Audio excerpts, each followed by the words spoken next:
What's up, fellow movers? The handstand push-up is an awesome exercise. Not only is it probably the best shoulder exercise that you can do using only your body weight, it is also a super cool looking exercise. For me, the handstand push-up is where it all started, and my shoulders are solely built on handstand push-ups. Today I will teach you how to approach the handstand push-up and how to actually learn to do a handstand push-up. Perhaps you're just getting started on your handstand push-up journey. Perhaps you're already starting but struggling to move on to the more difficult progressions. Or perhaps you're actually closing in on getting the freestanding handstand push-up but struggling to get from the wall to the freestanding version.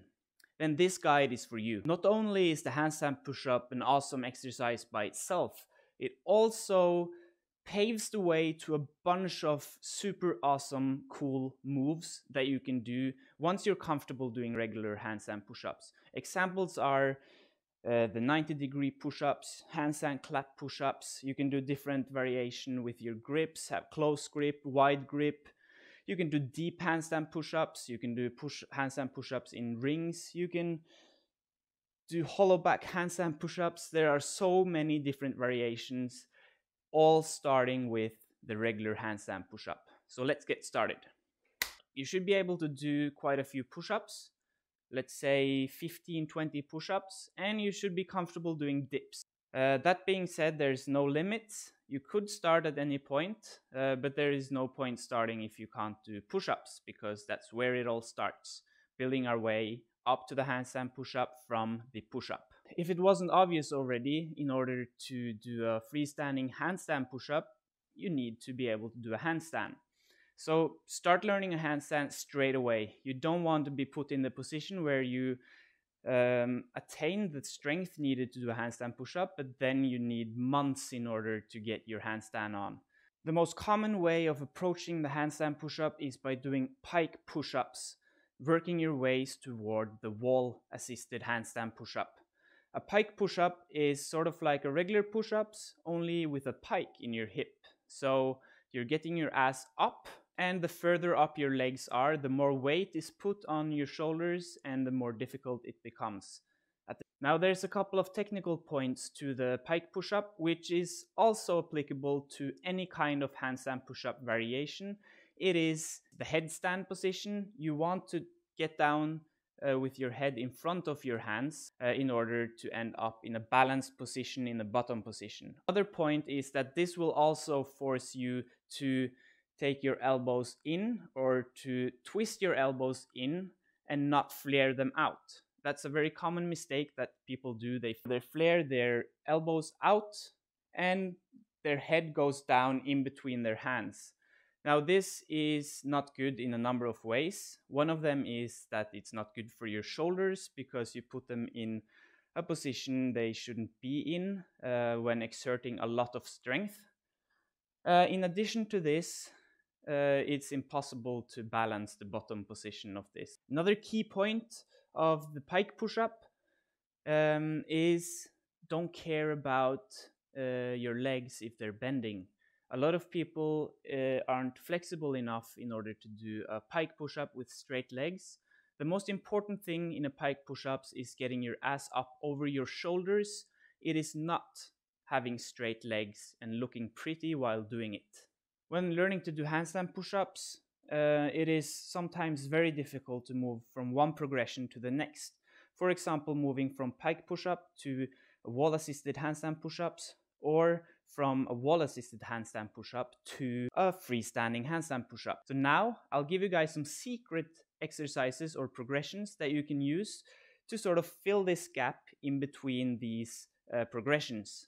An excellent intermediate step between the pike push-up and the wall-assisted handstand push-ups is something I like to call the hamstring-assisted handstand push-up. In order to do it, you need a bar about shoulder height.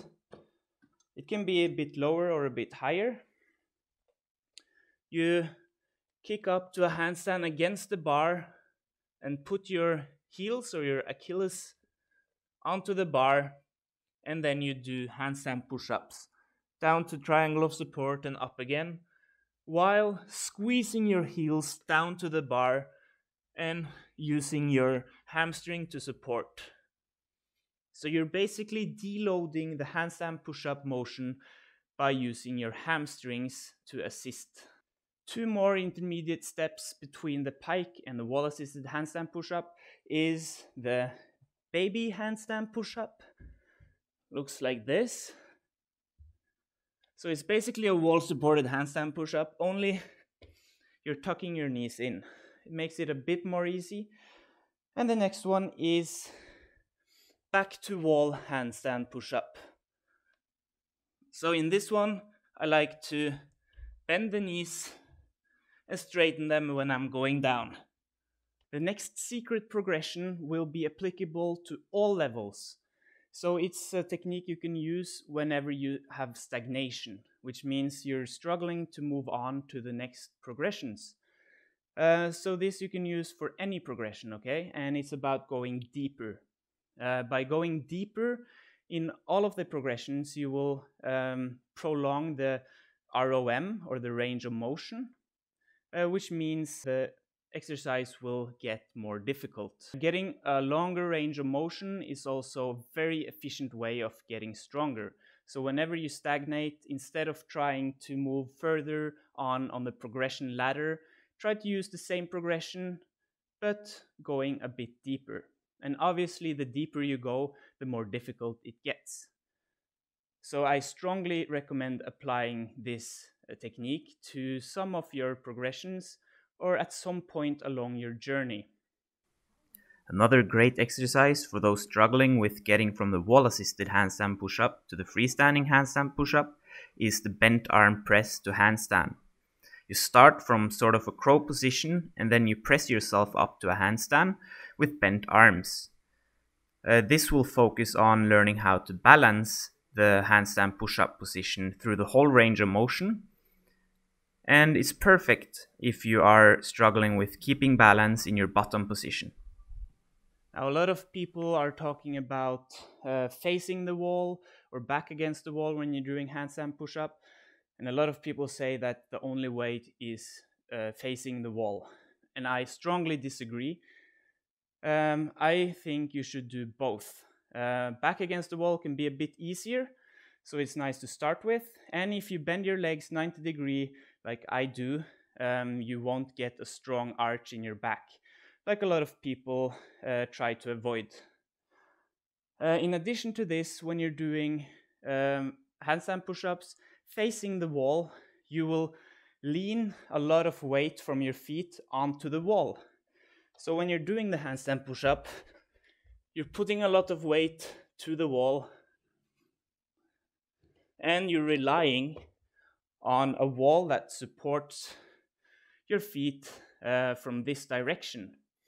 So what happens then is a lot of people, when they try to do the freestanding handstand push-up, they push up and they fall down this way. It's very common. Because when they're practicing the movement or the motion, they're always used to getting support from a certain direction. Now, if you alternate between doing a wall-supported handstand push-up facing the wall and back against the wall, you will sort of compensate by learning to do it both ways. And in my opinion, the back facing the wall is more relevant when it comes to learning how to balance the handstand push-up. There are other ways of approaching the handstand push-up too, like for example doing reduced range of motion handstand push-ups against the wall, for example. I've seen this it's quite common. And for example doing kipping handstand push-ups. Now, I personally do not recommend doing any of these versions because it prevents you from developing strength where you actually need strength in order to do a proper handstand push-up, which is in the bottom position. Lastly, I just want to get one thing straight from my perspective.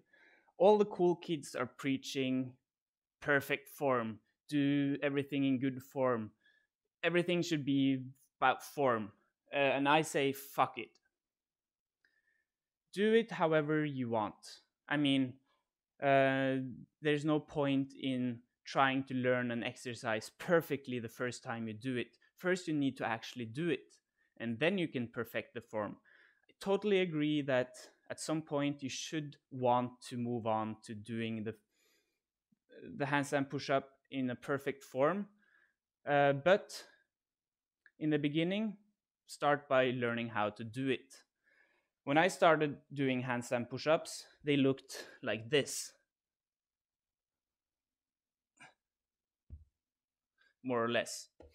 As I got stronger, more comfortable, and I could actually adjust all of these small things that matter in handstand push-ups, I were able to do it like this.